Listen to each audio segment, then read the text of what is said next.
DPA news Marathi, शोध सत्य बातमीचा।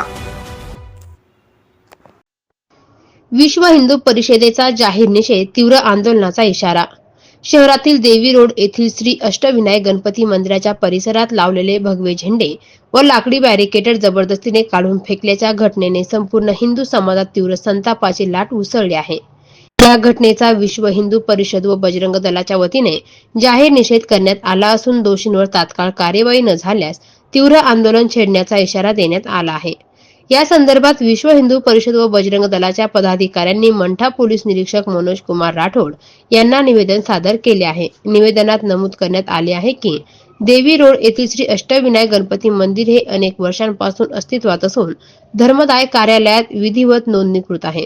या मंदिरात नियमित पूजा अर्चा, चतुर्थीची आरती होत असून दररोज शेकडो भाविक दर्शनासाठी येतात। असे असताना दिनांक 8 जानेवारी 2026 रोजी नगर पंचायतचे काही अधिकारी व कर्मचारी मोठ्या जमावासह मंदिर परिसरात दाखल झाले आणि ट्रस्टींच्या वतीने लावण्यात आलेले लाकडी बांबूचे बॅरिकेड तोडून त्यावरील भगवे झेंडे काढून रस्त्यावर फेकून दिले। ही कृती म्हणजे हिंदू धर्माच्या प्रतीकांचा जाहीर अपमान असून धार्मिक भावना जाणीवपूर्वक दुखवण्याचा प्रकार आहे, असा गंभीर आरोप विश्व हिंदू परिषदेने केला आहे। इतकेच नव्हे तर मंदिराच्या ट्रस्टींना धक्काबुक्की करण्यात आली, तसेच जीवे मारण्याच्या धमक्या दिल्याचा आरोपही निवेदनात करण्यात आला आहे। हा प्रकार अत्यंत गंभीर असून संबंधित अधिकारी व कर्मचाऱ्यांविरोधात तात्काळ गुन्हा दाखल करून कठोर कार्यवाही करावी अशी ठाम मागणी करण्यात आली आहे।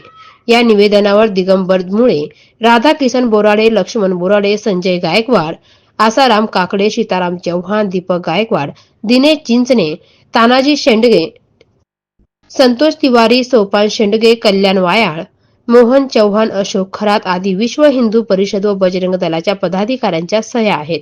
या दरम्यान प्रशासनाने तात्काळ दखल न घेतल्यास मंठा तालुक्यात तीव्र स्वरूपाचे आंदोलन उभारले जाईल, असा इशारा विश्व हिंदू परिषद व बजरंग दलाने केला असून या घटनेचे पडसाद संपूर्ण तालुक्यात उमटण्याची शक्यता आहे।